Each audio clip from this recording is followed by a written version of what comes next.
Bonjour à tous, bienvenue dans cette nouvelle vidéo aujourd'hui où on va regarder comment on utilise les éclipses et les stations pour comprendre comment un événement arrive, comment un événement advient dans l'existence d'une personne.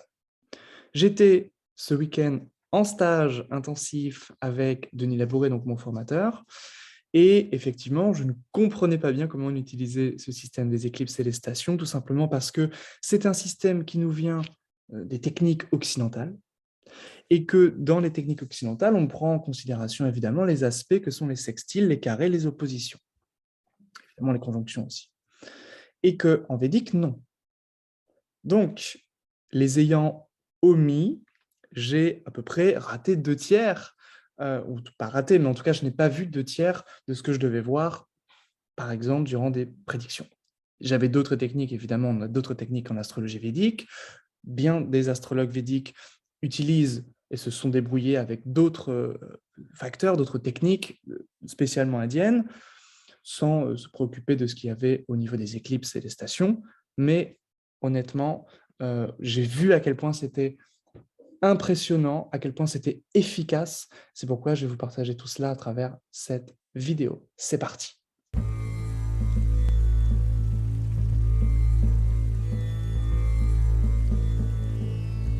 Bien, avant toute chose, sachez que c'est une véritable révolution dans ce que je propose actuellement, tant au niveau de mes consultations qu'au niveau de l'académie. Donc, si vous voulez bien une consultation, je vais vous en reparler bientôt, puisque maintenant, plutôt que 3 prestations, je vais en proposer une douzaine en fonction de mes différents domaines d'expertise. Je vous en parle bientôt, le site est en reconstruction. Et par rapport à l'académie, si vous voulez apprendre l'astrologie, devenir astrologue, ou bien si vous êtes déjà astrologue et que vous voulez tout simplement avoir une expertise sur des domaines particuliers, Nakshatra, Tithi, Shadbala, Ashtaka Varga, etc., sachez que maintenant c'est possible grâce à différents forfaits. Donc, je publie encore une fois du contenu chaque jour, mais vous aurez également accès à des formations gratuites en fonction des différents forfaits que vous aurez choisis. Et ayant ces 3 forfaits également avec accompagnement en fonction des niveaux, c'est-à-dire 2 cours par mois, 2 cours d'1 heure, donc 2 heures par mois. Tout cela est possible. Vous retrouverez tout ça dans la description si ça vous intéresse. En tout cas, c'est à ce jour une des seules plateformes en astrologie védique en français qui vous permet de devenir astrologue védique.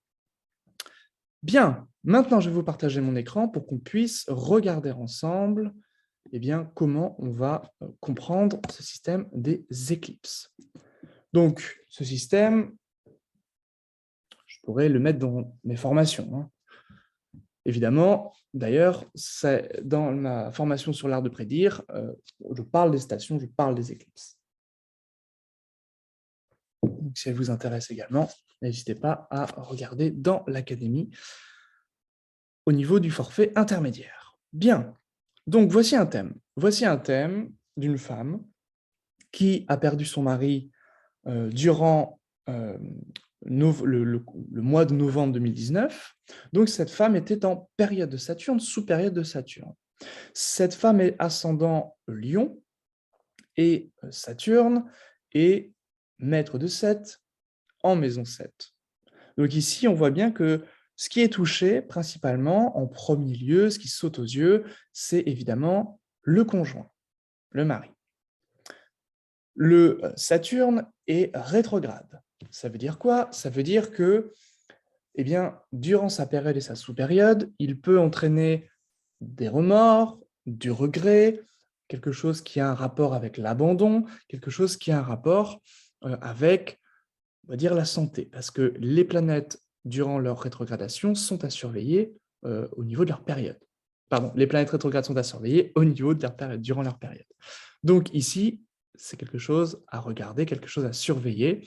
On surveille la période de Saturne en fonction de la santé à la fois de la native et en même temps de ce que régit Saturne ici, le conjoint.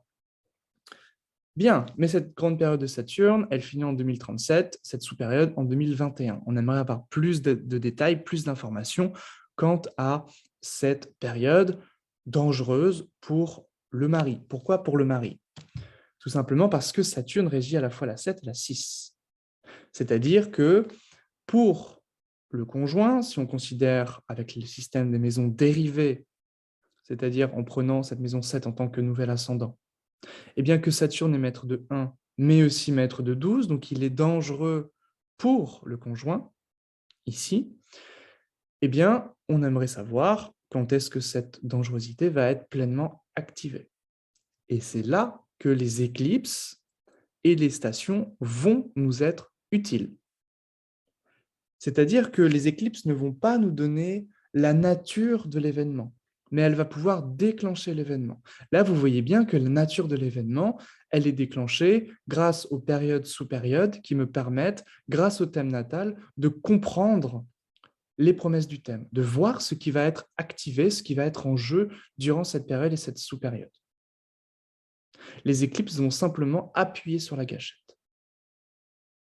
Les éclipses vont être importantes pour ce qu'elles vont activer. C'est-à-dire que ici, nous allons voir l'éclipse va être activée. Donc, il y a des éclipses tous les 6 mois de même nature, environ en moyenne.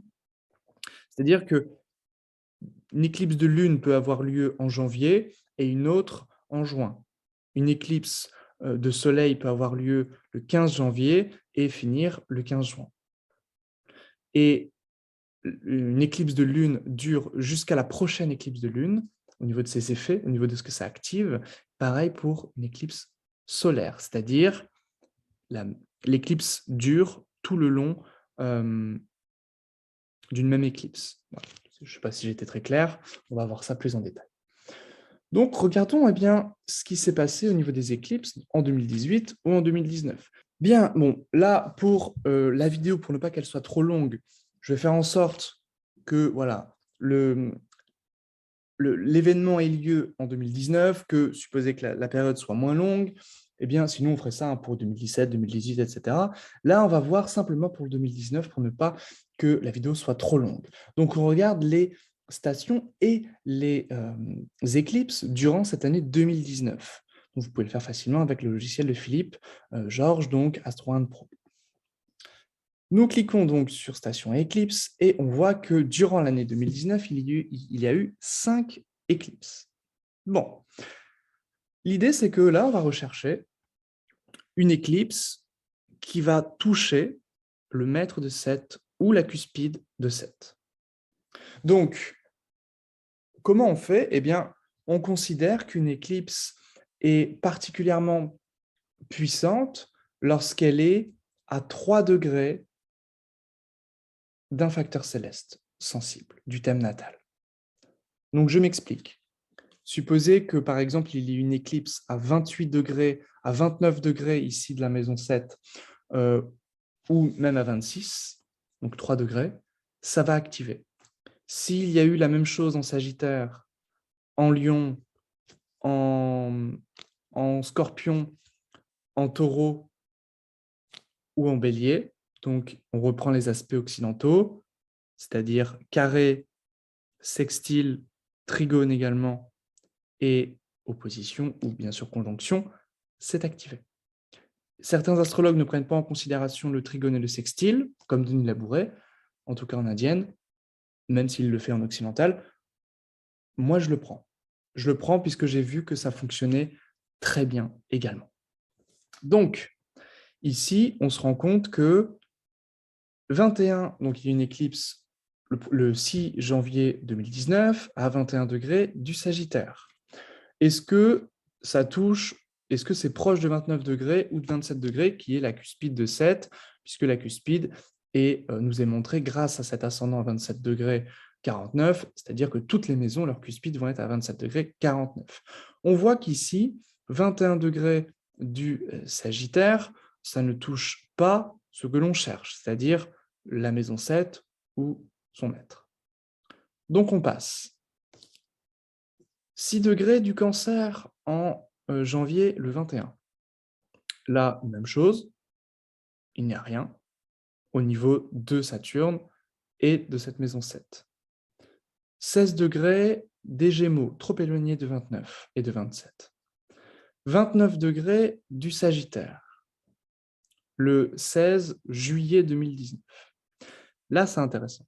Là, c'est intéressant pourquoi? Parce que 29 degrés du Sagittaire, nous avons une éclipse qui aspecte par trigone, c'est-à-dire par 3, aspect de 3, un aspect partile, 29 degrés ici de Saturne, du mètre de 7, et 29 degrés, 55, l'éclipse. Donc on voit ici qu'il y a un aspect partile extrêmement puissant donc, qui va venir donner, susciter l'événement en rapport, en lien avec le maître de la maison 7, c'est-à-dire en rapport avec le mari.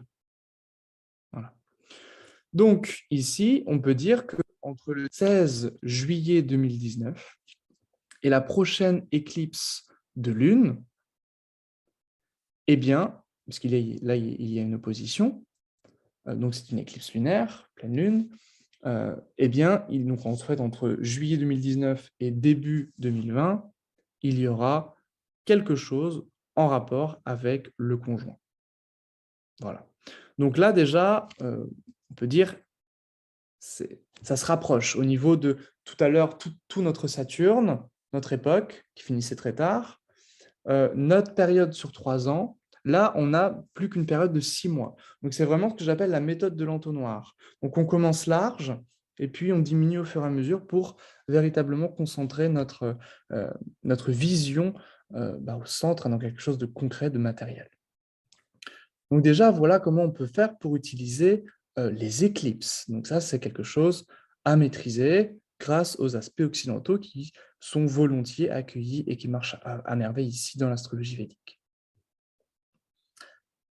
Ensuite, on pourrait aller un petit peu plus loin. On pourrait aller un petit peu plus loin avec, ici, tout simplement, une station de Saturne, justement, en Sagittaire.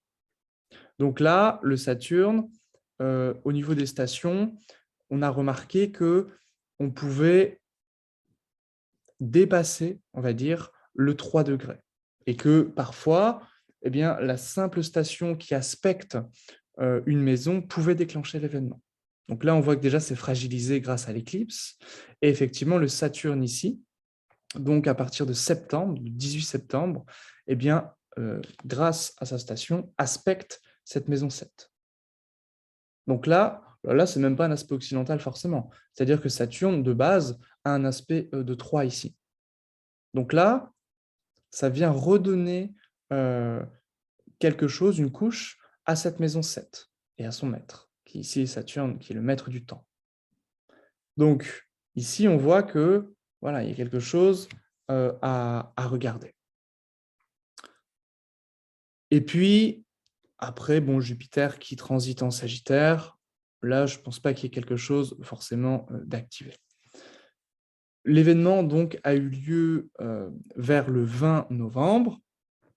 Donc après, on pourrait regarder pour un peu plus de détails, ce qui n'est pas le sujet de cette vidéo. Là, c'était simplement éclipse et station. Donc pour vraiment que vous compreniez comment on peut déjà, dans un laps de temps réduit, être capable de dire, de prédire ce qui peut se passer. Donc durant les consultations, ça dépend évidemment du contexte et de ce que veut la personne, mais parfois les éclipses peuvent suffire. C'est-à-dire, ben voilà, vous allez avoir un enfant entre janvier et juin 2024. Voilà. Parfois, 6 mois peuvent suffire, la personne n'en veut pas plus. Parfois, on est obligé d'aller un peu plus en détail, dans le détail, grâce aux stations et évidemment grâce aux transits qui vont nous indiquer beaucoup de choses, notamment avec l'Ashtaka Varga. Voilà un petit peu ce que je voulais vous dire, ce que je voulais vous partager durant cette vidéo. Donc, si ça vous a plu, vous pouvez vous abonner, vous pouvez rejoindre l'académie, donc les liens sont en description. Et n'hésitez pas à me poser vos questions en commentaire, à liker si ça vous a plu. Et puis, on se retrouve très vite pour une prochaine vidéo. Portez-vous bien et à très bientôt. Ciao.